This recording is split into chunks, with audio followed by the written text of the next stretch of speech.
Boa noite a todos. Nós vamos dar início a mais um Pretzel, mais um encontro para nós muito importante, aqui com duas figuras muito, eu acho que importantes para a gente conversar, a conversa que a gente vai fazer hoje à noite aqui. Agradecer muitíssimo ao Demétrio Magnoli, que está aqui conosco, Demétrio sociólogo, Demétrio que tenho certeza, conhecido de todos vocês. Há pouquinho, nossa presidente aqui da Betel, a Isabel, estava falando que foi aluna do Demétrio e que as pessoas brigavam, faziam fila para entrar na aula dele. Isso é um depoimento, Demétrio. Né? E é verdade. E todos nós conhecemos, ele é comentarista da Globo News, escreve artigos na área de geopolítica, política, e um personagem, eu acho que das nossas vidas, que a gente liga a televisão, constantemente está o Demétrio lá. E uma das coisas que para mim é sempre muito importante, assim, sempre com uma opinião de muita independência, principalmente eu acho que nas mídias mais convencionais, ele tem sempre opiniões bastante contundentes e corajosas e se apresenta com muita personalidade. Então, para todos nós, eu acho que ele é hoje um personagem muito importante. Temos aqui conosco também Bernardo Sorge. Bernardo Sorge, que conheço há muitas décadas. Bernardo, eu me lembro, vendo sempre o Bernardo, eu me lembro do rabino Shlomo Carlebach, que há uns 40 anos esteve aqui em São Paulo, e eu vim aqui estar com ele, e ele virou para mim e disse: Newton, you're the best Jew of Brazil. E eu fiquei assim, encantado. E aí ele passou 10 minutos, ele encontrou uma outra pessoa e disse: You are the best Jew of Brazil. Mas eu vou arriscar aqui, Bernardo, the best Jew of Brazil. Bernardo também sociólogo, amigo, temos livro escrito juntos. Bernardo, uma pessoa que é diretor da Plataforma Democrática, professor da UERJ lá no Brasil, no Rio de Janeiro, Brasil. E, obviamente, muito envolvido, né? Tem um histórico desde Shomer Hatzair, e toda uma vida ligada ao estudo das questões, né, do judaísmo e também do Oriente Médio. Então, nós temos aqui uma tempestade perfeita da gente poder conversar. Nós, quando estávamos lá fora, eu queria abrir pensando coisas muito genéricas, e foi opinião dos convidados da gente ir direto ao olho do furacão e da gente falar um pouquinho sobre esse momento ali no Oriente Médio, a questão de Israel. Então, eu vou já abrir, e a ideia é cada um fala um pouquinho, abre para o outro, a gente interage, uma conversa informal. E no final a gente vai ter um tempo para algumas perguntas, provavelmente não vamos poder atender todas, algumas perguntas que eu vou frisar, vão ser só perguntas, para ninguém fazer a sua apresentação aqui, digamos, do seu entendimento político desse momento. Então eu queria primeiro abrir para vocês, assim, perguntando isso, assim, onde estamos hoje nesse conflito que é conflito entre Hamas e Israel, a questão palestina, e que hoje também envolve o Hezbollah no norte e esse entorno que é o Irã. Demétrio, abre para a gente aqui tem teu microfone daqui, ó. Tem um aqui para você. Tem um aqui só para você.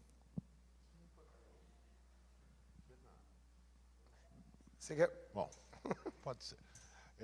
Boa noite, damas, boa noite, cavalheiros. Prazer imenso, uma alegria. Quando o Newton e o Bernardo me dizem para ir para algum lugar, eu vou imediatamente, obedeço na mesma hora, e por isso eu estou aqui. Eu vou começar citando o chefe do Hamas em Gaza, Sanwar. Há pouco, o Wall Street Journal teve acesso a uma série de gravações por telefone, por celular, entre Sanwar e os negociadores do Hamas que estão negociando com Israel. E tem uma série de coisas interessantes nesses documentos que não foram desmentidos, tudo indica que são verdadeiros, mas eu chamaria a atenção para uma frase de Sanwar. Ele disse o seguinte: temos, nesse momento, Israel exatamente no lugar em que queríamos. Não é pelo fato de que ele disse que é verdade, mas é interessante que ele tenha dito, e eu convidaria vocês a refletirem sobre por que e em que sentido ele fez esse diagnóstico, né? Esse diagnóstico, obviamente, não tem um sentido militar. Aparentemente, essa frase surgiu antes da ofensiva de Israel a Rafa, e não parece ligada a nenhum cenário militar específico. A frase nitidamente tem um sentido político, né? E eu me arrisco a interpretar essa frase da seguinte forma, né? Nós, Hamas, não temos a menor possibilidade de enfrentar militarmente o Estado de Israel. A nossa chance de ganhar a guerra é, sobreviver como aparato militar e político na faixa de Gaza, e 2, isolar internacionalmente Israel, transformando Israel num Estado pária. No Estado pária. E me parece que, no mínimo, o Hamas avançou passos importantes nessa direção. Nunca houve, em toda a história, e com todas as oscilações, que acho que vocês conhecem muito bem, da história de Israel e da questão palestina, nunca houve um momento em que, do ponto de vista internacional, Israel tenha tão pouco amparo diplomático.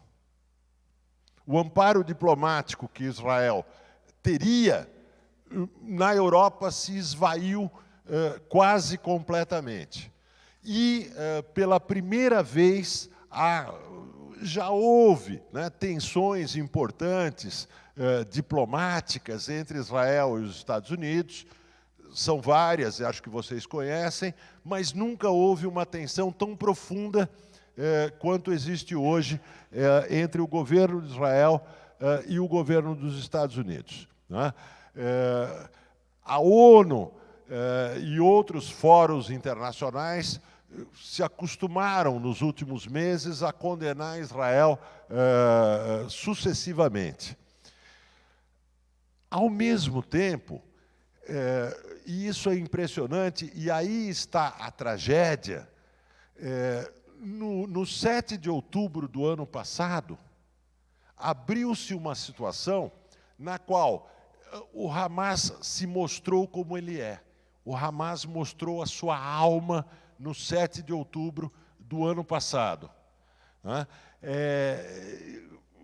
Aqueles atentados foram diferentes na sua natureza, na sua magnitude, no seu barbarismo, de atentados anteriores cometidos pelo Hamas. Nem todo terrorismo é igual a qualquer outro, e o 7 de outubro se destaca no cenário do terrorismo como um momento particular. E a pergunta é: como é possível que, meses depois do 7 de outubro, Israel esteja isolado internacionalmente, na posição que o Hamas queria, enquanto basicamente nada mais se fala, eu digo dos grandes meios de comunicação, né? Basicamente nada mais se fala do 7 de outubro, e quase nada se fala sobre o fato de que a guerra conduzida pelo Hamas é, o tempo todo, no sentido mais preciso e mais amplo da expressão, uma guerra que toma os civis palestinos como escudos humanos o tempo inteiro. Mas isso não é notícia. E a pergunta, então eu deixo uma pergunta para provocar o Bernardo e para a gente continuar a discussão. Eu tenho certas respostas, mas eu não quero fazer perguntas e dar respostas. A pergunta é, como foi possível chegar a isso meses, 8 meses, depois do 7 de outubro do ano passado? Não é?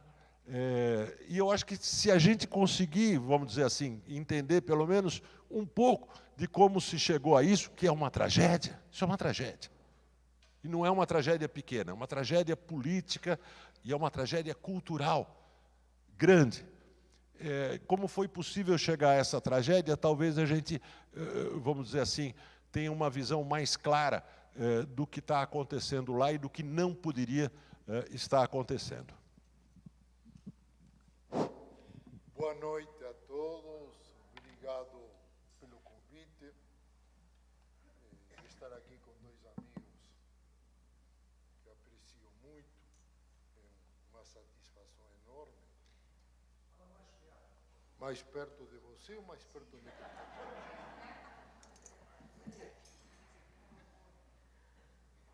Vocês falam assim, agora está melhor? Então, qual é o problema que está sendo colocado aqui? Tem várias camadas. Tem decisões de curto prazo erradas, decisões que a gente nem entende quais foram, que permitiram que Hamas faça o que fez, erros básicos militares que Israel cometeu, é parte da equação. Não se trata, vamos deixar claro, culpabilizar isto por aquilo, mas entender o que está acontecendo exige tratar de várias camadas. Né? E há duas camadas, entre outras, que são fundamentais. Uma, que é o mundo da comunicação. Né? E outro, o mundo das decisões políticas, materiais, militares, que nos influenciam entre si, mas não se explicam uma pela outra. Né? Por exemplo, há hoje uma campanha internacional, por razões várias, confluem vários fatores, que isolam Israel quase que independentemente do que está acontecendo naquele momento, neste momento, como muito bem falou o Demétrio, certamente. Mas há também fatores políticos e erros estratégicos. Não vou entrar no lado ético, né? De parte de Israel, eu acredito que sim. Porque Israel entrou em uma guerra sem objetivos políticos explícitos, a não ser aliás, dois, que são contraditórios. Destruir Hamas, 2, recuperar os reféns. O meu caro, qualquer vai lhe dizer que não é possível, o outro. Você não vai dizer ao Hamas, você me devolve os reféns e depois vou te destruir. Não existe essa possibilidade lógica. Né? É uma possibilidade, eu não vou dizer que é demagógica, mas é prometer o que não dá para cumprir. Não dá para cumprir. Né? Então Israel começou, primeiro com um objetivo que não dá para cumprir, simplesmente, não tem como. Em segundo lugar, é um objetivo politicamente limitado, insuficiente, tanto em termos de realidade, como em termos de comunicação. Você, quando diz está fazendo uma guerra, é para trazer a paz, algum tipo de paz, algum tipo de projeto de paz, qual seja. Mas você não faz a guerra somente para destruir. Nenhuma guerra. Né? Pelo menos em tempos modernos, você precisa ter uma narrativa de paz. Né? Israel entrou numa guerra sem nenhuma proposta para o day after. Aliás, o Biden, que tinha já bastante experiência americana, falou, olha, Veja o que aconteceu com a gente, em países do Oriente Médio, Afeganistão, Iraque. Se você não tem um projeto político claro, e mesmo assim vai ser difícil de implementar, você vai entrar pelo cano. Mas não só isso, além de ser necessário ter uma ideia do day after, é uma necessidade também de comunicação, de justificar. Você paga preços altos em guerra, sempre. Mas qual é o objetivo? Em nome de quê? Mas olha, estou fazendo isto, mas vai trazer a paz, porque eu vou assegurar que os próximos passos está propondo algo, está dando uma defesa em termos de comunicação. Israel, por razões que não vou entrar aqui, porque vocês conhecem, um governo que é um desastre em qualquer sentido da palavra, que se mantém a partir de acordos espúrios, né? E onde cada um leva uma parte e o problema Netanyahu é sobreviver, então não tem objetivos, não pode definir objetivos, é proibido. Né? Parte do governo fala, você definir algum objetivo, a gente sai do governo. Esse é o governo que Israel tem hoje. Né? Então, estamos em uma situação complexa, que tem vários níveis. Eu não quero reduzir um ou outro. O nível da comunicação, que passa a ter uma lógica própria, que tem um nível que se associa a outras dimensões, como e por que setores de esquerda entraram nessa viagem maluca, delirante, de ficar perto do maior ditador da história contemporânea, na Coreia do Norte, ninguém critica, né? Ou seja, aonde chegamos? Não, mas, Bernardo, só para. Eu estou entendendo o que você está falando, mas eu acho que a pergunta que o Demétrio lançou para a gente, que é uma pergunta assim, de realmente erros de comunicação e tudo mais, compreendo essa questão política que existe em Israel, mas realmente essa inversão que aconteceu, ela tem normalmente você não tem um impacto na consciência planetária, né, a partir dessas questões, né, por exemplo, não ter uma proposta específica de paz, a partir de um ataque que houve. Como você faz essa leitura dessa capacidade de fazer essa troca de... Pode ser que eu esteja errado, e o Demétrio... Fala mais pertinho aqui para a gente... É possível que eu esteja errado, e que Demétrio tem mais condições de uma certa objetividade. Mas dizer que o que Israel faz e deixa fazer é neutro, é zero nessa equação, eu não concordaria. Do que eu conheço, né, porque nada acontece do dia para a noite. São processos longos.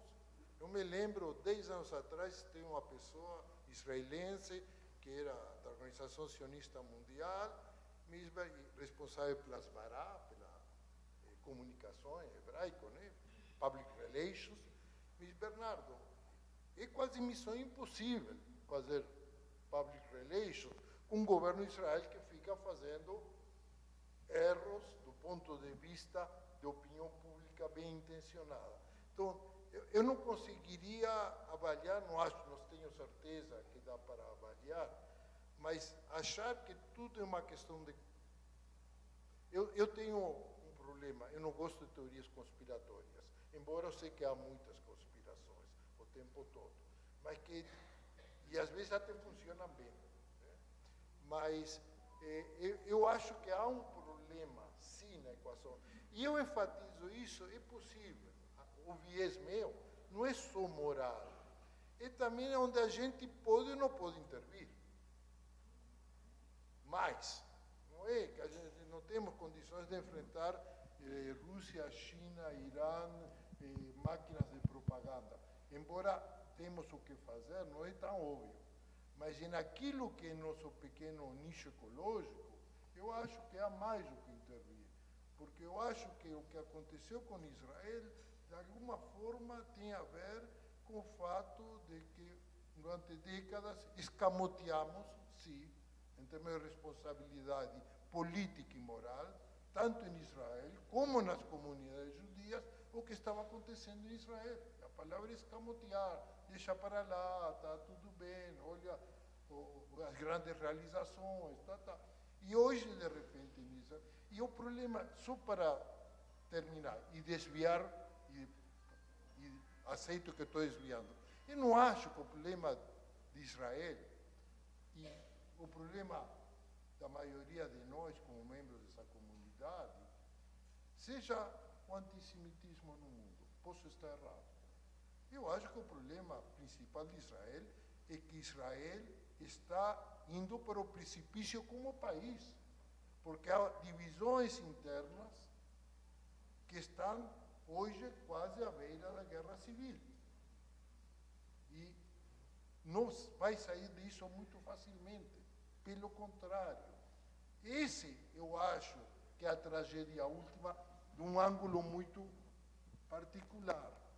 Não estou desvalorizando amigos na USP, ver pessoas com bandeira palestina, um Rio Martin, toda uma situação de traições desagradáveis.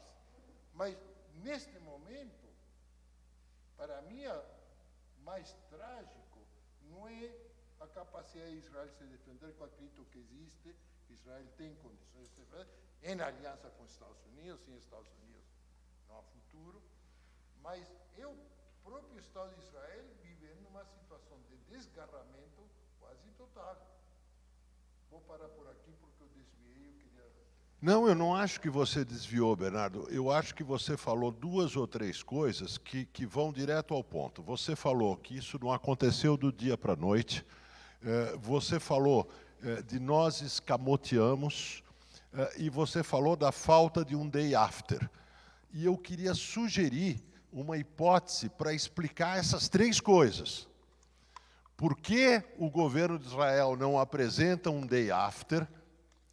Por que se escamoteou durante muito tempo um problema que de repente explodiu? E por que a situação atual não é um resultado de decisões imediatas, mas tem uma história? A minha hipótese é que a frase atribuída, eu não tenho certeza que é verdade, a Sinwar, temos Israel exatamente onde queríamos ter, a minha hipótese é que essa frase vale hoje, mas valia em 2009. E por que eu falo 2009? Porque em 2009, quando Netanyahu formou o seu o seu período atual de governo, ele tinha sido governo já nos anos 90, ele tomou uma decisão estratégica. E a decisão estratégica foi obter a segurança sem paz. Essa foi a estratégia definida em 2009. Como se obteria a segurança sem a paz? Porque até aquele momento era mais ou menos um consenso entre diferentes correntes políticas de centro, direita, esquerda, que a paz era uma condição para a segurança. Como se obteria a segurança sem paz? Por meio de uma aliança tácita com o Hamas. O Hamas tinha tomado o poder na faixa de Gaza, tinha expulsado a autoridade palestina da faixa de Gaza, e naquele momento Netanyahu decide que a divisão dos palestinos em dois governos, um na Cisjordânia e outro na faixa de Gaza, precisaria ser mantida, porque a manutenção dessa divisão permitiria escamotear permanentemente negociações de paz para uma solução de dois estados da questão palestina. Aquilo foi antes da atual coalizão que envolve, vamos dizer assim, partidos da ala extrema do supremacismo judaico. Isso foi bem anterior à atual coalizão. E a partir... Veja, eu não estou especulando que Netanyahu tomou a decisão de estabelecer uma aliança tácita com o Hamas. Isso são declarações de Netanyahu perante uma conferência do Likud. Diante de uma conferência do Likud, ele diz: precisamos manter o Hamas no poder na faixa de Gaza, porque isso implica a divisão dos palestinos. E a alternativa a isso são negociações de paz e a criação de um Estado palestino. Isso são declarações dele diante do Likud. Mais tarde, essa aliança assumiu uma forma financeira, quando Israel permite que o Catar passe a financiar o Hamas. Uma parte não desprezível das capacidades militares, da infraestrutura militar construída pelo Hamas na faixa de Gaza, porque o Hamas transformou a faixa de Gaza numa fortaleza, onde os escudos são os civis palestinos, numa fortaleza militar, onde os escudos são os civis palestinos. Há uma entrevista muito interessante, anterior à guerra, de Sinwar, na qual se pergunta, um repórter pergunta a ele se aqueles túneis serviriam para abrigar civis em caso de bombardeios aéreos. E Sinwar diz: não, os túneis são para os combatentes. A proteção dos civis é problema da ONU e das entidades internacionais. Só que grande parte dessa infraestrutura foi construída nos últimos 6 ou 7 anos com financiamento direto do Catar, a partir de um acordo com Israel. Muito bem. Essa aliança entre o governo Netanyahu e o Hamas colocou Israel na posição em que está hoje. Porque essa aliança prometia o impossível, a segurança sem paz. E muita gente acreditou, não só em Israel, que o impossível tinha se realizado e que com incursões periódicas, com uma guerra crônica de baixa intensidade, com expedições militares periódicas na faixa de Gaza, se cortaria a grama, era a expressão usada. Vamos cortar a grama. A grama está alta demais, vamos fazer uma nova incursão, cortamos a grama e tudo volta ao normal. Jornalistas experientes, um colega meu, eu não vou citar o nome, um colega meu, jornalista experiente em política internacional, me falou 2, 3 meses antes do 7 de outubro que a questão palestina tinha desaparecido.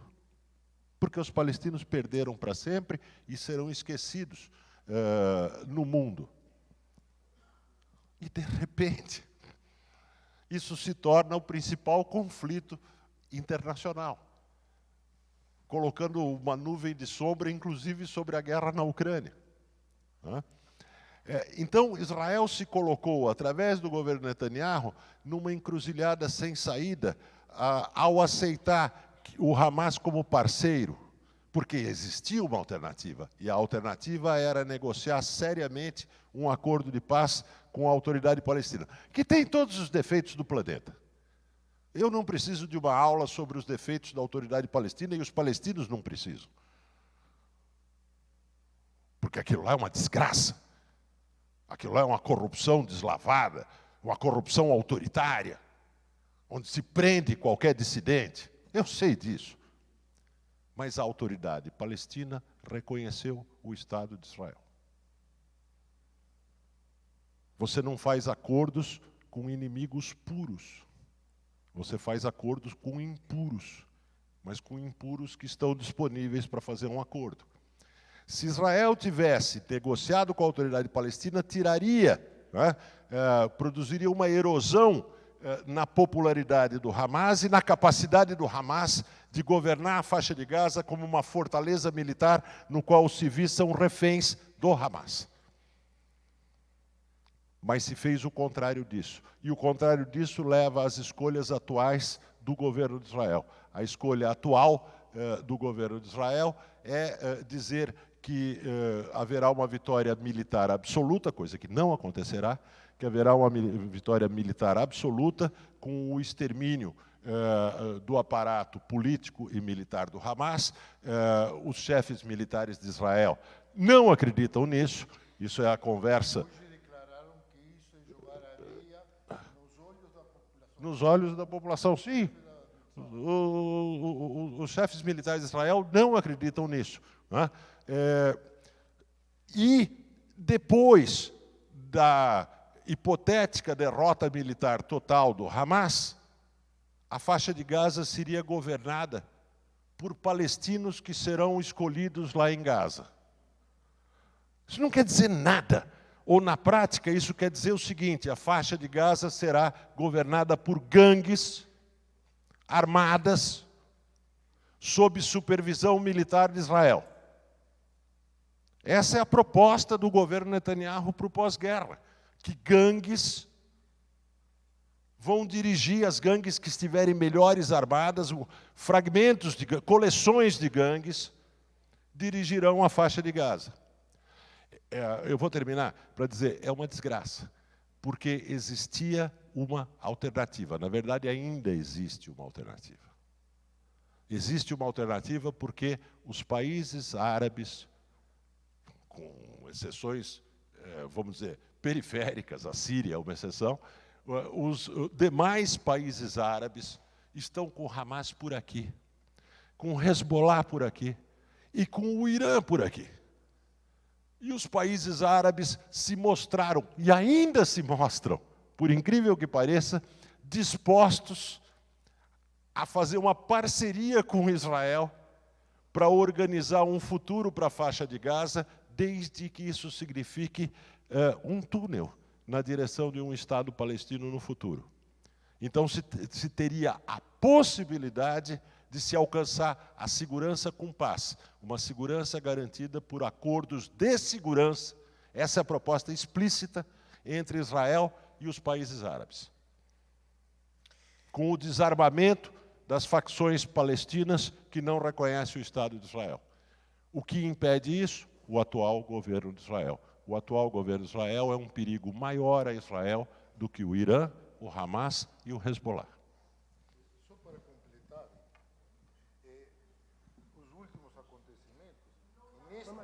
os últimos acontecimentos, vocês também acompanham, está havendo quase uma quebra na relação entre as Forças Armadas e o governo. Hoje, o Netanyahu teve que dizer que as Forças Armadas devem obedecer ao governo, porque as Forças Armadas estão fazendo declaração no sentido inverso. Ou seja, quando eu falo, e alguém vai dizer, Bernardo está dramatizando, eu acho que não, eu acho que o Estado de Israel não é um fato. Está chegando a uma quebra interna da sociedade que não sei se vai se recuperar e a que vai levar, inclusive porque tem razões sociológicas, não vou entrar aqui, que é a formação social de Israel, com 15% de ultra-ortodoxos, estou falando da população judia, 6% colonos messiânicos, ou seja, há um drama hoje existencial fundamental, que é o que está acontecendo dentro do Estado de Israel. E é um drama que foi construído não ontem, não foi construído 7 de outubro, é um drama que vem de longe, decisões que vêm sendo tomadas, né, com a ilusão óptica de que dá para se mentir eternamente. E isso não dá. Né? Não dá para se mentir eternamente que vamos vamos destruir Hamas e vamos ter os reféns de volta. É obviamente uma mentira. É uma mentira que você pode ter segurança sem paz. Algum tipo de acordo político é uma mentira, mas a gente viveu décadas aceitando, porque e esse é o drama humano, aí tem que reconhecer, enquanto funciona vai empurrando com a barriga, mas é um drama que Israel não pode se dar ao luxo. Por quê? Aí voltamos à política internacional. É um país pequeno, países grandes podem se dar ao luxo de errar. O Kissinger tem uma frase inversa. Kissinger diz: países grandes podem se dar o luxo de ter sonhos e realizar alguns deles. Países tamanho médio podem ter sonhos e, no melhor do caso, vão realizar um sonho. Países pequenos podem sonhar o que quiserem, porque não vão realizar nenhum sonho, porque dependem de países grandes, de uma forma ou outra. Então, deixa eu aproveitar essa fala aí do Kissinger para perguntar para vocês. Eu entendo como vocês estão colocando, mas vocês, como vocês veem essa presença do Irã? Porque eu acho que em toda essa apresentação da questão do governo israelense, das escolhas que o governo fez, existe por trás uma narrativa, que é a narrativa de que, na verdade, não existe um desejo de paz. Essa proposta de paz, né, eu acho que sempre é trazido essa perspectiva de que, na verdade, essa paz é uma paz intermediária para a chegada do objetivo, e muitas vezes, no caso do Hamas, isso sempre foi claro, né, de que eles não reconheciam a existência de Israel, e o retorno dessa retórica do rio ao mar, etc., eu acho que reaviva esse temor, que talvez seja infundado, dos israelenses, mas a presença de forças estrangeiras, como no caso o Irã, que faz um investimento maciço na criação desses proxies, porque o Hezbollah, mais do que o Hamas, é uma ameaça real do ponto de vista militar.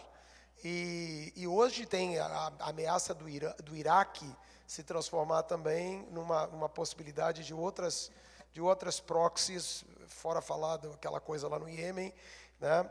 Mas esse quadro que vocês pintaram da questão interna de Israel, não existe presença dessa tensão de dimensões maiores ali da região que não estão assentadas?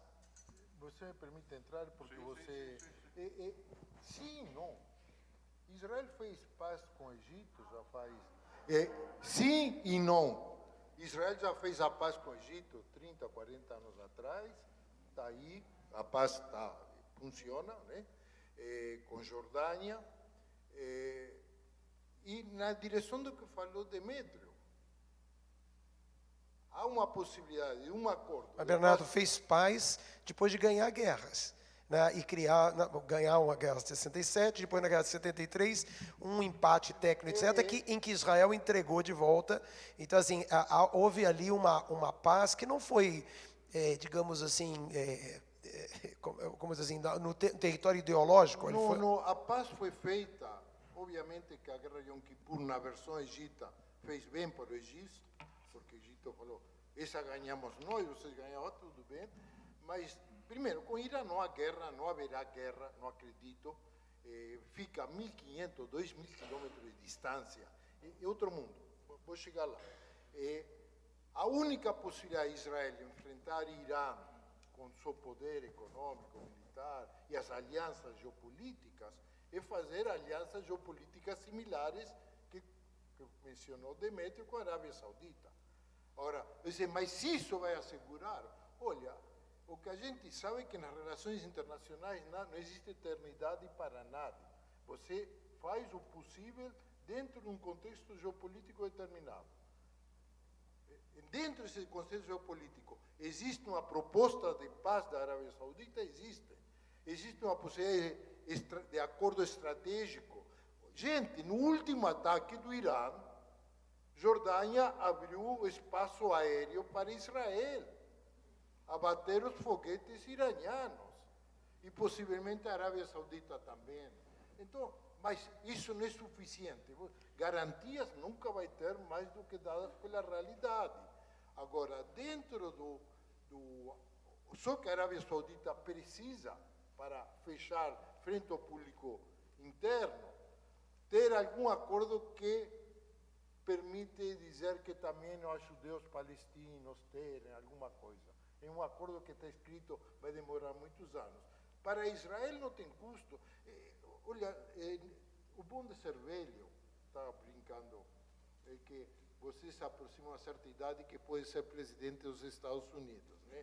Ainda falta, mas daqui a pouco eu chego, né? Mas a possibilidade que se abre hoje para Israel, qualquer pessoa de 30, 40 anos atrás, são maravilhosas em termos de possibilidades. São maravilhosas em termos de possibilidades de acordos estratégicos. Israel é um país hoje militarmente mais poderoso do que foi, economicamente, demograficamente. Óbvio, ideal não é um país pequeno. Agora, a proposta é, esse discurso, todo mundo nos odeia, ninguém nos quer, né? Nunca vai ter paz. Bom, isso, desculpe, é coisa, no melhor dos casos, de pessoa, não vou dar adjetivo porque eu não gosto, mas não é o que é o mundo real. O mundo real é política, quais são as alternativas. Israel não está fazendo acordos porque a realidade interna do governo não lhe permite. Qualquer governo israelense em outras épocas diria, essa proposta de acordo com a Arábia Saudita, como se fala em Israel, fadal, por influência árabe, né? Seja bem-vinda. Não se faz hoje, não se avança num acordo de paz, porque há problemas internos do governo que paralisam qualquer decisão. Não é por nenhum cálculo racional. Eu concordo com o Bernardo, e eu vou mais longe. No norte de Israel existe uma área despovoada hoje. 60 mil cidadãos israelenses não podem voltar para suas casas no norte de Israel porque há uma guerra de baixa intensidade, por enquanto, de baixa intensidade, entre Israel e o Hezbollah. O Hezbollah tem forças militares muito maiores, várias ordens de grandeza maiores do que o Hamas, embora menores do que as de Israel. Como se recupera o norte de Israel? Porque Israel perdeu o controle, no fundo, sobre uma parte do seu território, onde as pessoas não podem viver. Como se recupera aquilo que é básico para um Estado, que é o controle sobre o seu território?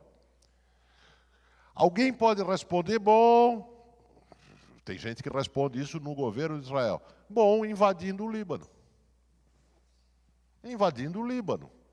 E daí, se for o caso, abrindo uma guerra com o Irã.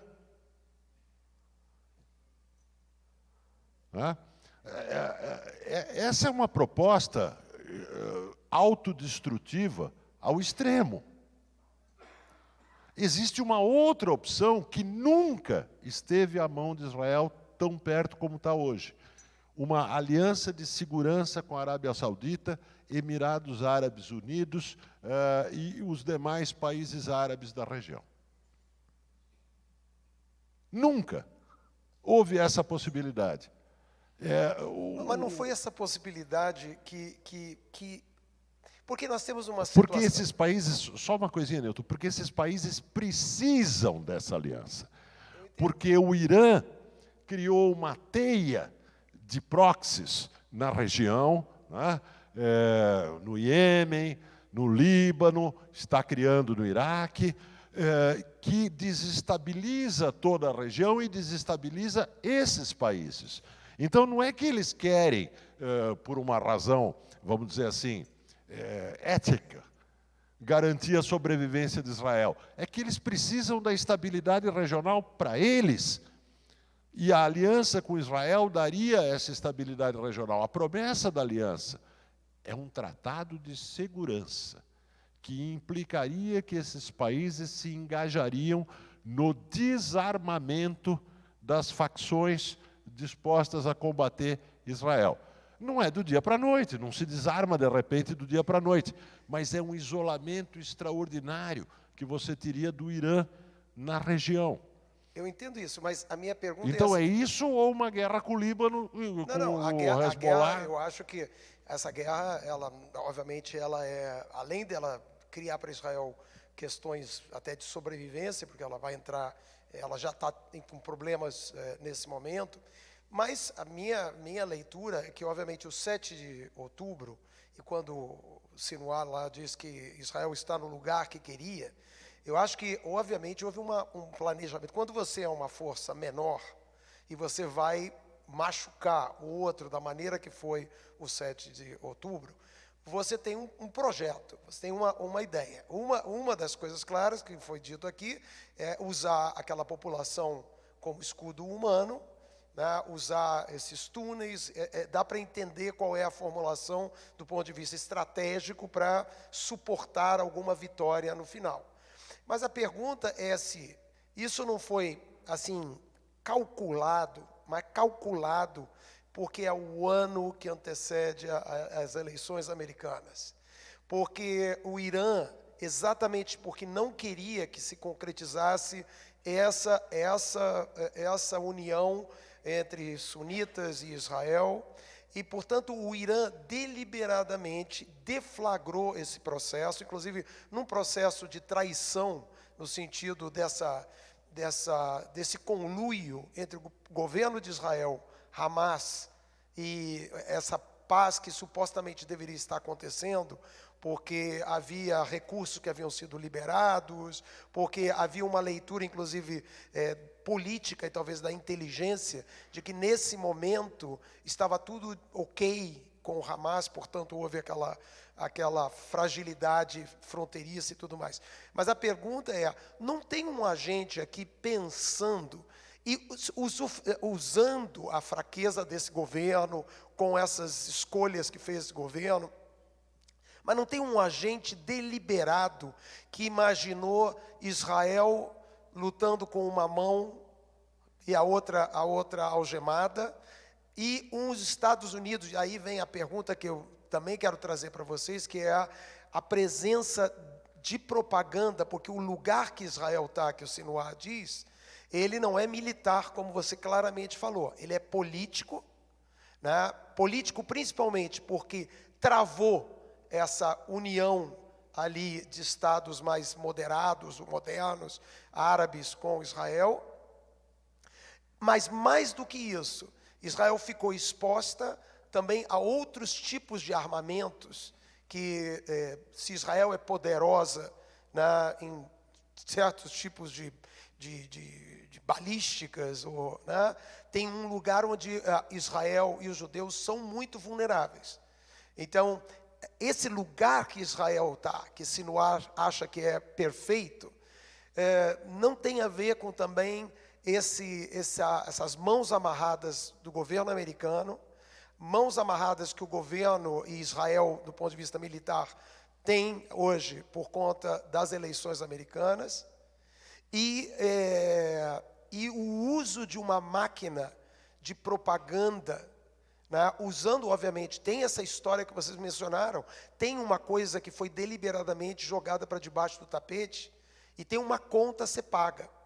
Mas existe por um interesse que é agora maior do que simplesmente derrubar essa frente dura, né, digamos, de dentro de Israel, que não quer um Estado palestino, etc., que é uma narrativa da paz. Ou existe uma presença de uma estratégia que não é endógena, uma estratégia que vem de fora e que calculou esse lugar onde Israel está, e que não é só Sinuar que acha que Israel está no lugar que deveria estar, mas o Irã nunca conseguiu colocar Israel no lugar que está hoje.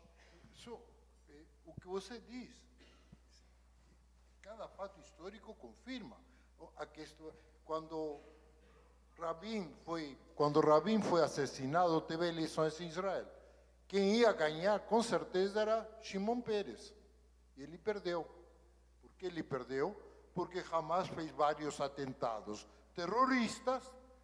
Antes da eleição, Hamas faz atentados, e porque Hamas quer a extrema-direita.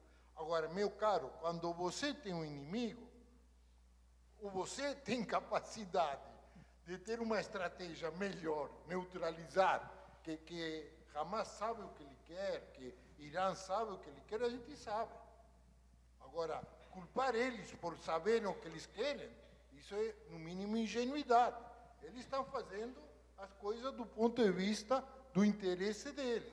A tragédia é que a gente como que põe um círculo de giz, o famoso círculo de giz no chão, você entra nele e você presa um círculo de giz com outro que o teu inimigo desenhou.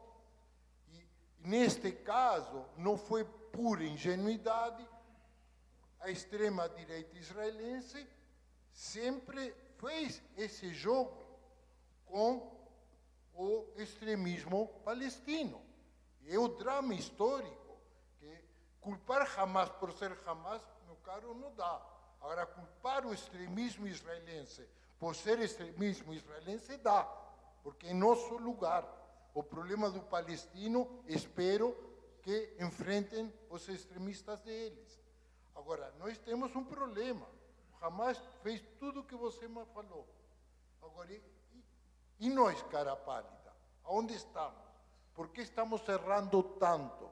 E aí, vou te dizer, o único cálculo racional, se há algum, além da sobrevivência de interesse pessoal do governo Netanyahu, é dizer, não, vamos esperar, de repente, quem ganha as eleições é o Trump, esperando que o Trump apresente uma proposta melhor que o Netanyahu, coisa que eu duvido, mas a história dirá. Eu vivo numa maldição pessoal, que é quando eu discordo de alguma coisa, eu digo que eu discordo. É uma maldição da qual eu não consigo me livrar, né? Então, eu discordo da tese que o Newton colocou. Mas, quero dizer antes, nós não temos elementos materiais para provar ou reprovar essa tese. Nós não temos informações suficientes para discutir essa tese. Qual é a tese que o Newton colocou? É que no 7 de outubro, os estrategistas do Hamas e do Irã tinham claro o desenvolvimento que se deu e faziam para chegar a esse resultado. Os poucos indícios que a gente tem são de que é o contrário disso. Existem alguns poucos indícios que mostram que provavelmente os atentados de 7 de outubro foram decididos pelos chefes do Hamas dentro da faixa de Gaza, sem o aval dos chefes do Hamas no Catar. São poucos indícios e pode não ser assim, mas são os poucos indícios que se tem. Há também alguns indícios tênues de que o resultado do 7 de outubro, a quantidade de mortes e de sequestros nos kibbutzim no 7 de outubro, não foi prevista na sua dimensão sequer pelos chefes do Hamas na faixa de Gaza. Ou seja, que eles fizeram algo maior do que tinham programado e provavelmente fizeram algo que não tinha o aval externo. O que nós temos mais indícios, muito mais indícios, é de que o Irã não estava no planejamento do 7 de outubro. Esses aí são indícios vários, de fontes diferentes. E por que não? Não porque o Irã, que parece forte e poderoso, ele está à beira do precipício. O Irã é um Estado teocrático à beira do precipício. O regime iraniano é odiado pela imensa maioria da sua população e só sobrevive às custas de repressão permanente. A economia iraniana está à beira do precipício, numa crise poucas vezes vista na história do Irã. O Irã, o regime iraniano, que não é um regime conduzido por loucos, é um regime conduzido por teocratas autoritários e assassinos que não são loucos e que conhecem as condições da sua própria sobrevivência. E eles sabem que a sua sobrevivência não envolve uma guerra direta com Israel. Tanto assim, que depois do bombardeio de Israel, a embaixada, ao consulado iraniano em Damasco, que era, na verdade, vamos dizer, uma cobertura da Guarda Revolucionária Iraniana. Depois daquele bombardeio israelense, o Irã simulou um ataque a Israel, precedido por drones de baixa velocidade e com um grande aviso anterior, de tal forma a não provocar uma resposta devastadora de Israel. E quando Israel deu uma resposta extremamente precisa, destruindo radares ligados a baterias antimísseis do Irã, o Irã substituiu, não sei se vocês sabem disso, isso ficou comprovado numa investigação do New York Times, o Irã substituiu rapidamente aqueles radares por um radar fake, porque aqueles radares estavam ligados a uma bateria antimísseis. O radar fake só existia como fachada, não estava ligado à bateria antimísseis. Eles fizeram essa substituição para que o radar fake fosse fotografado e se dissesse perante a opinião pública interna que Israel não havia destruído os radares verdadeiros.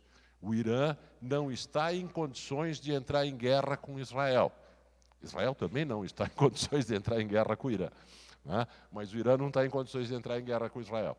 Então, a pergunta que eu faço, insistindo que nós não temos todos os elementos, e no fim pode ser que você tenha razão, tá certo? Quando essa história for contada daqui a 10, 15 anos, se um dia for contada inteiramente.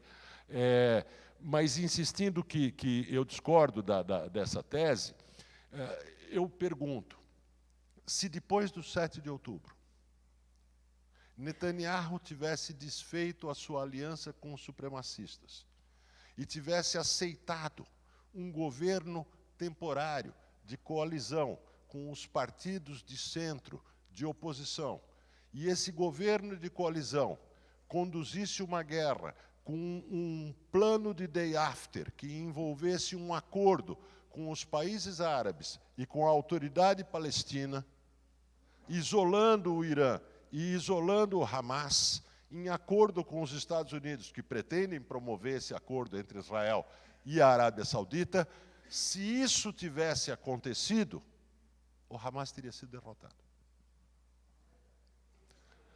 Então, o meu ponto é que se o Hamas fizesse um cálculo, esse cálculo que você está sugerindo, o cálculo teria que levar em conta uma decisão de Netanyahu de não fazer um acordo com os partidos de oposição e não lançar ao mar os seus supremacistas. Mas ninguém poderia ter certeza de qual seria a decisão de Netanyahu. Na minha opinião, é de uma irresponsabilidade absoluta as decisões que Netanyahu toma em relação a Israel. E quem poderia dizer que seria essa a decisão? Até hoje, os dois principais partidos de oposição, o partido do Lapid e o partido do Benny Gantz, dizem que suportariam provisoriamente um governo de Netanyahu desde que ele tivesse um plano político do day after em Gaza. E retorno aos reféns vivos. E com o retorno dos reféns que ainda estão vivos, né? Porque com a política atual, nenhum deles vai estar vivo daqui a 2 meses ou 3 meses, né? Agora, só para fazer uma sugestão, eu acho muito importante a gente discutir a explosão do antissemitismo que se viu nas universidades, nos Estados Unidos, em menor grau na Europa, porque esses fatos, eles são a outra parte da tragédia. Isso não é uma tragédia para os judeus, eu não sou judeu. Isso é uma tragédia para qualquer pessoa que conhece o século XX. Então, eu acho que isso deve ser discutido, porque, na minha opinião, isso não é apenas o resultado de decisões do governo de Israel. É o resultado de outros fenômenos que vêm junto. Antes de passar a esse tema que eu acho que considera ainda, eu sou como Eu e o Demetrio, a gente gosta um do outro porque somos iguais. A gente gosta de afirmar que discordamos quando discordamos, né? Eu acho que a crítica, o comentário que o Demetrio fez é correto, mas não invalida o cálculo de Hamas. Eu concordo que não há nenhuma base para dizer que o Hamas pensou tal coisa. Ao contrário, o fato de não ter perguntado antes para o Irã, não ter perguntado antes para o Hezbollah, fez que ambos também um pouco se dissociassem dos acontecimentos, né? Agora, o fato central, aí sim eu concordaria com Nilton, porque é uma história do Hamas de fazer atentados para parar processos. No caso, estava avançando rapidamente a negociação com a Arábia Saudita, era 1 ano e meio antes das eleições, e já tinha feito acordo com os Emirates. Certamente tudo isso estava deixando o Hamas muito nervoso e achou que esse era o momento, teve um cálculo. Pode ser, isso aqui é pura especulação, eu imagino que Hamas imaginou que teria uma resposta também da população palestina em Cisjordânia, que não aconteceu. Eu tenho a impressão que eles tinham esse cálculo por algumas declarações. Chamou, inclusive, em relação à área eles fracassaram. das O cálculo mesquitas. deles fracassou, né? Não houve nada praticamente relevante. Obviamente que o Shin Bet tomou providência, mas não foi só isso. O fato é que não aconteceu nada. Vamos para essa, porque a gente está avançando aí na hora, vamos falar um pouquinho sobre esse fenômeno, né? Esse fenômeno, como é que ele ganha, porque o mundo de hoje não é um mundo dos fatos. Então, assim, eu consigo acompanhar essa leitura que vocês estão fazendo, desse lugar de uma justiça em relação ao povo palestino, né, uma injustiça, né, em termos do que vai acontecendo historicamente, etc. Mas o mundo não funciona a partir desses fatos. O mundo hoje em dia funciona, acho que o fato hoje até é contra você. Você ter os fatos é contraproducente, né? O mundo funciona com... Eu vi o outro dia uma informação de que aquele cantor West, que tem não sei quantos milhões de seguidores, ele fez uma postagem muito não sei mais, já é anti-Israel, mas é com certas tendências de ser mais amplo do que ser anti-Israel, anti-sionista, e ele teve 100 milhões ali de likes, não sei se likes ou views, etc. E depois ele faz um pedido de desculpas e ele tem 3 milhões de retorno. Então existe ali um TikTok, existe ali um algoritmo que vem funcionando, e aí a gente não pode deixar de fora que existem interesses maiores, a China, a Rússia, e existem vários fatores ali, provavelmente dinheiro, que em várias informações a gente tem, que o Qatar mesmo, né, colocou dentro de instituições americanas, não só nas universidades, mas também até dentro dessas questões que aconteceram nas universidades, havia uma presença muito grande de ativistas, que são ativistas, que não eram os estudantes, né? Então aquilo foi fomentado em muitos sentidos. Eu queria trazer essa questão, se essa guerra hoje, que ela, de novo, a gente não abriu falando desses grandes atores, quando o Bernardo fala a frase do Kissinger, a gente também tem que considerar que, apesar do Netanyahu e do governo de Israel, Israel é o país pequeno, e é o país que tem que dançar conforme a música, né? Acabei de voltar de uma viagem ao Cáucaso, e o colonialismo russo é absurdo, e o mundo...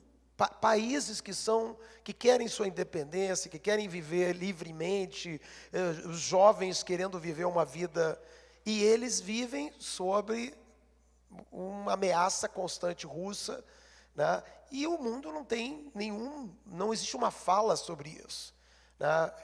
A palavra mesmo colonialismo, toda essa construção que a gente tem hoje, que traz a esquerda, além dos supremacistas que foram mencionados aqui, a gente tem hoje um discurso em que a esquerda apresenta muito quem é o oprimido e quem é o opressor, e não interessam os fatos, né? Interessa o que é real hoje, né? Quem está na condição. Se você é um negro hoje que tem condições, você é um opressor. Então não tem a ver o fato de que você, de alguma maneira, tem um histórico de trabalho, de construção, de ter vivido racismo, etc., e ter chegado a uma posição. Basta você hoje ser um personagem que se configura a partir do momento que você é ou opressor ou oprimido. Como esses elementos entram nessa história, nessa equação? Vamos lá. Qual é a bandeira do governo de Israel? A bandeira do governo de Israel é Israel livre do rio até o mar.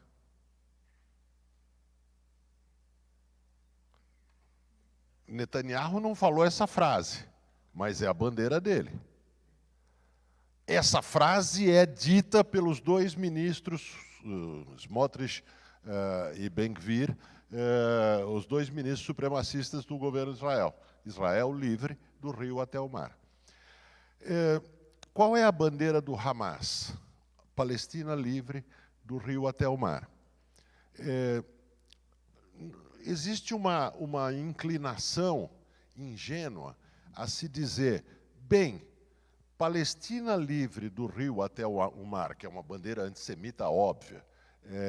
Acho que eu não preciso explicar aqui, eu já expliquei em textos para pessoas que talvez tivessem dúvida sobre isso. Acho que aqui ninguém tem dúvida de que essa é uma bandeira antissemita, né?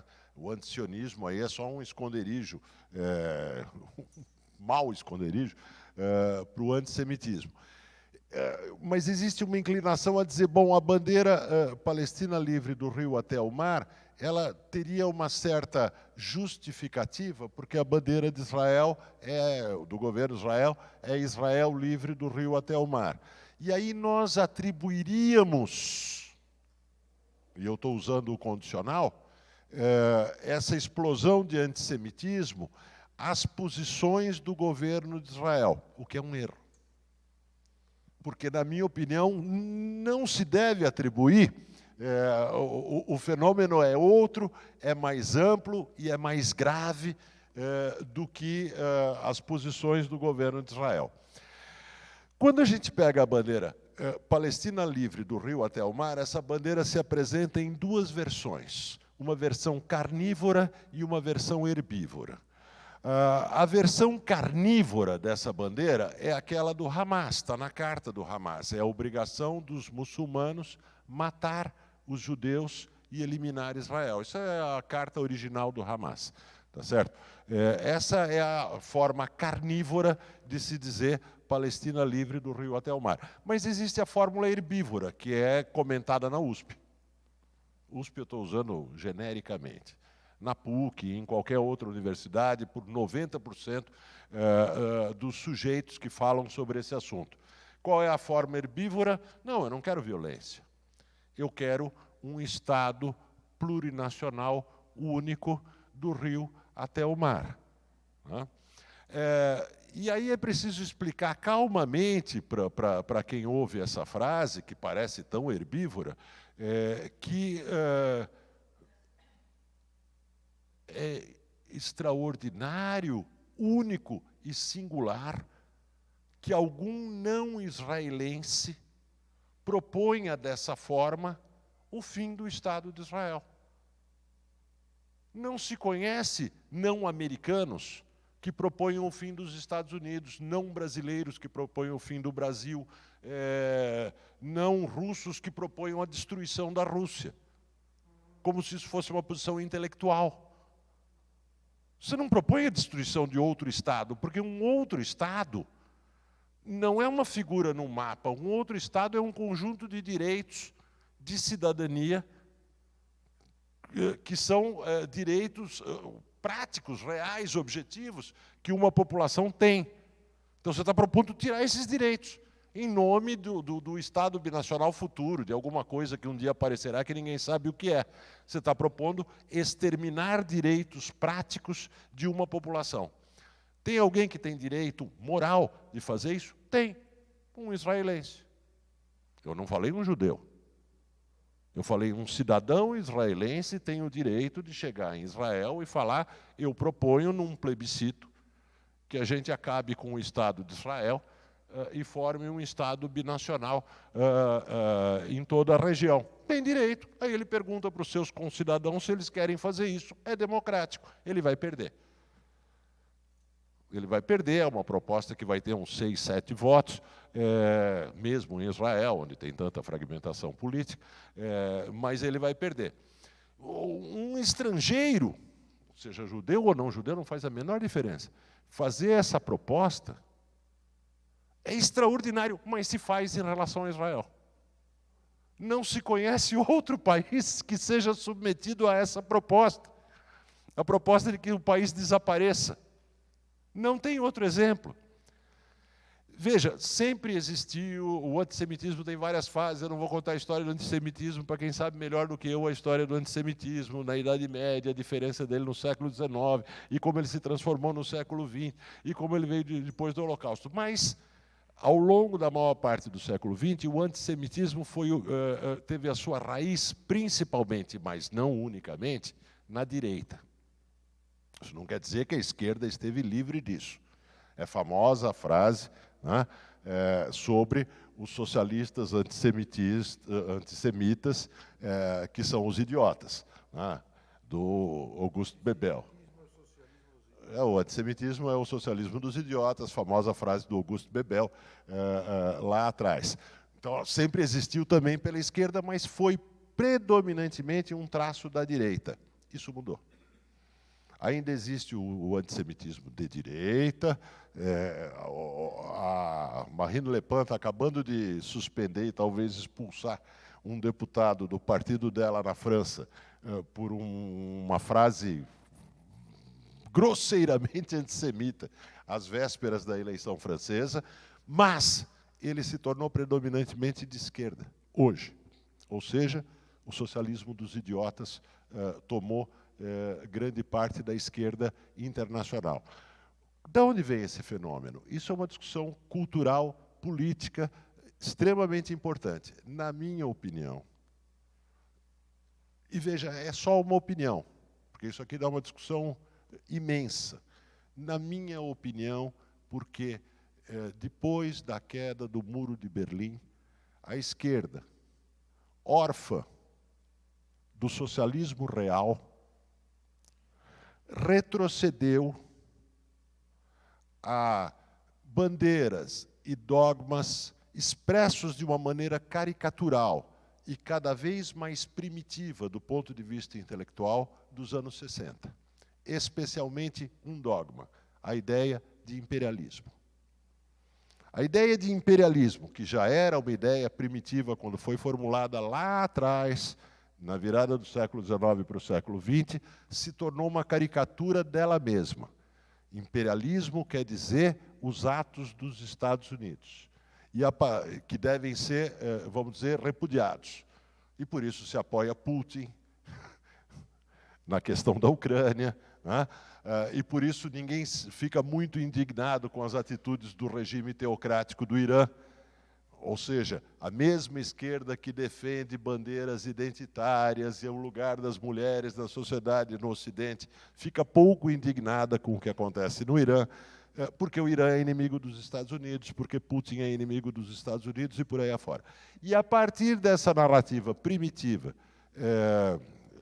analfabeta, na verdade, sobre imperialismo, se extrai a ideia ainda mais primitiva, se isso é possível, de que Israel foi uma criação de dois imperialismos. Isso é da parte dos menos analfabetos. Os mais analfabetos acham que é dos Estados Unidos. Os menos analfabetos põem 2 imperialismos na criação de Israel. Os britânicos, né, Balfour, né, e tudo mais, e depois os Estados Unidos. E, portanto, Israel seria um porta-aviões do imperialismo situado no Oriente Médio. É essa narrativa infantil, um conto infantil, completamente desprovida de realidade, que, vamos dizer, estimula o antissemitismo de esquerda atual, né? E isso é grave. E isso é grave porque isso é algo difundido nas universidades, por incrível que pareça, né?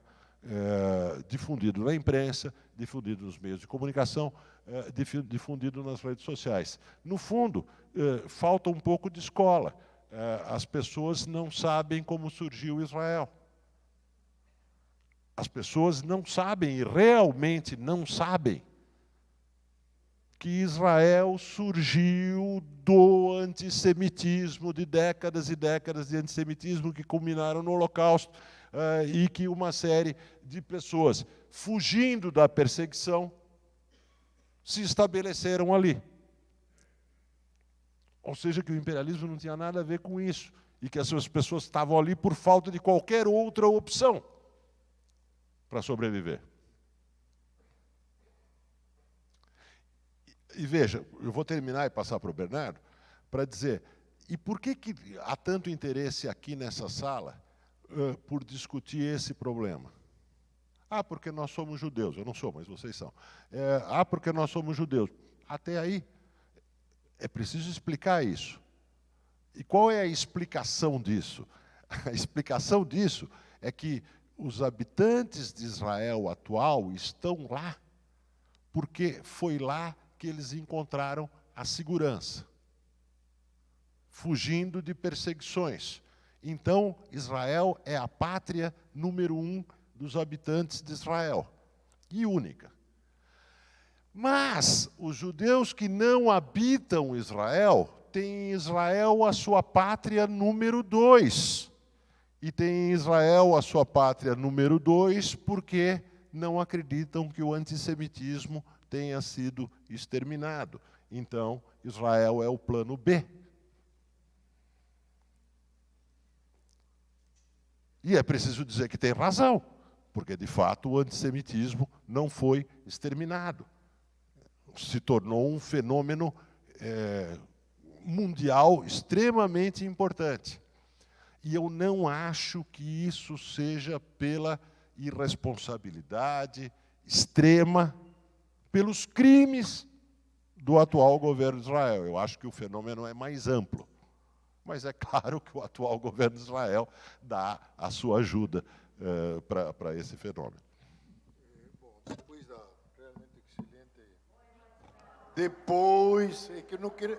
Eu tenho medo de engolir, entendeu?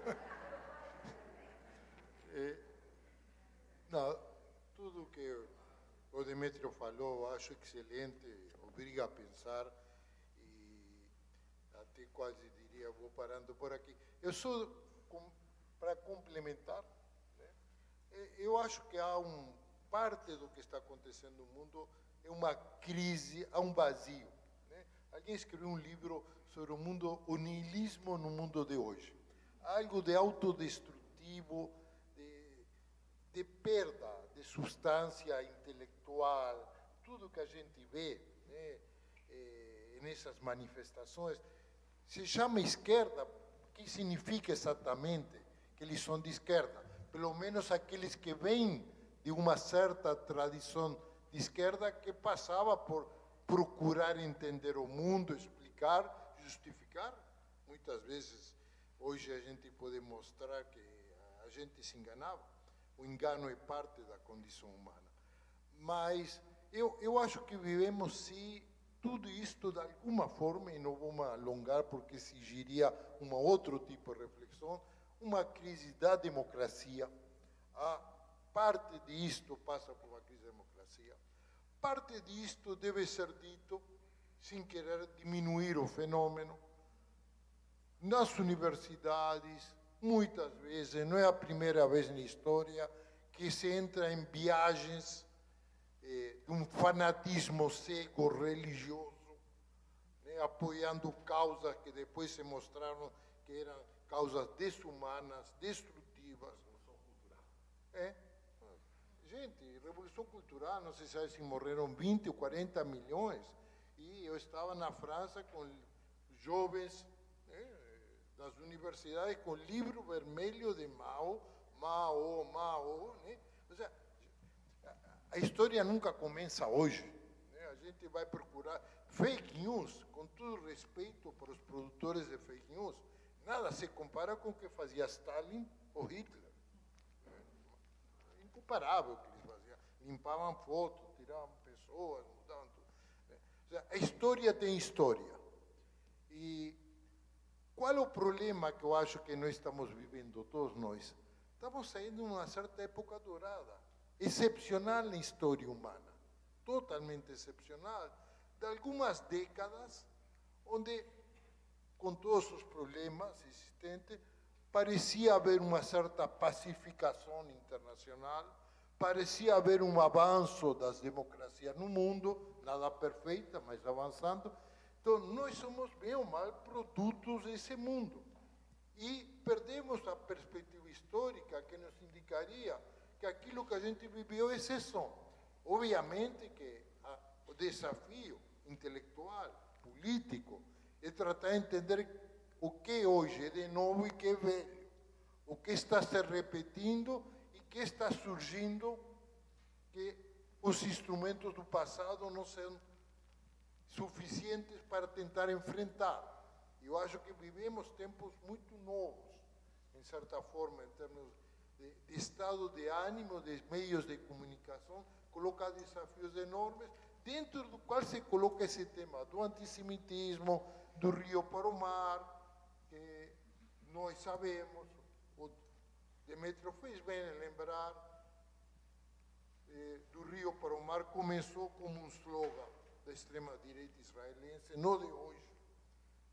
Está nos mapas das escolas em Israel, esse mapa do rio para o mar. Ou seja, nós pode, outro não pode. Tem problemas lógicos em tudo isso. Pelo menos aqueles que temos uma certa honestidade intelectual, que eu tenho certeza que o Nilton diz, Bernardo, por isso que você não tem que entrar no campo da comunicação, assim, de comunicação de massa, porque não. Mas esses elementos penetram também, indiretamente, está aí. Então, eu acho que precisamos pensar o que está acontecendo, precisamos distinguir o que hoje não é fácil, precisamos, acho eu, para entender, não fazer uma histeria generalizada, tentar procurar aqueles setores que são influenciados, mas não estão totalmente do outro lado, como chegar a eles, que tipo de discurso. O Demetrio lançou algumas ideias, né? Porque senão ficamos paralisados. Né? O mundo todo está contra nós, ninguém não quer, né? Eu acho que temos que refletir. E, às vezes, isso exige também não inflacionar o que está acontecendo. O que está acontecendo na universidade é grave, Está acontecendo em todas, em quais acontece, em quais não acontece. Porque em umas acontece e em outras não acontece. Distinguir, entender, se a gente quer intervir. Maravilha, gente. Obrigado a todos aí. Obrigado.